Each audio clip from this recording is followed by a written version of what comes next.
શાંતનુએ સત્યવતીની હારે લગ્ન કરવાની વાત થઈ છે, પણ સત્યવતીએ એક શરત છે એ શાંતનુને મૂકી કે મારો દીકરો છે એ હસ્તિનાપુરની ગાદીએ જો બેસે તો હું તમારી સાથે લગ્ન કરું. પણ એવું તો શક્ય હતું નહીં, કેમ કે પેલો પુત્ર છે એ જન્મી ગયો હતો અને પુત્ર મોટો હોય એ હસ્તિનાપુરની ગાદીની માથે આવે.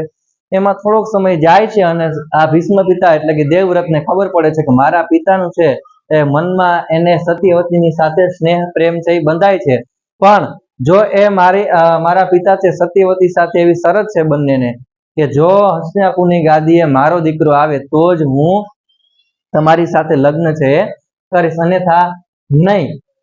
તો આ દેવવ્રતને ખબર પડે છે અને દેવવ્રત છે એક દિવસે આવે છે શાંતનુ રાજાની પાસે અને હાથમાં તલવાર લે અને ગંગાજીની પાસે જઈ હાથમાં તલવાર છે લગાડી અને ગંગાજીનું લોહી છે ગંગામાં પ્રગટ કરે છે અને પ્રતિજ્ઞા લે છે કે હું ક્યારેય પણ હસ્તિનાપુરની રાજની ગાદીએ બેસીશ નહીં અને ક્યારેય પણ લગ્ન કરીશ નહીં, એટલે કે અખંડ બ્રહ્મચારી રહીશ. અને આકાશમાંથી છે એ બધા દેવો છે ભીષ્મ ભીષ્મ ભીષ્મ એટલે ભયંકર, એમ અઘરામાં અઘરું છે, તપસીઓમાં પણ મોટામાં મોટું એટલે કે ભીષ્મ શબ્દ છે વાપરવામાં આવ્યો. ભીષ્મ ભીષ્મ દેવો છે આકાશમાંથી ભીષ્મ ભીષ્મ એવું બોલવા લાગ્યા.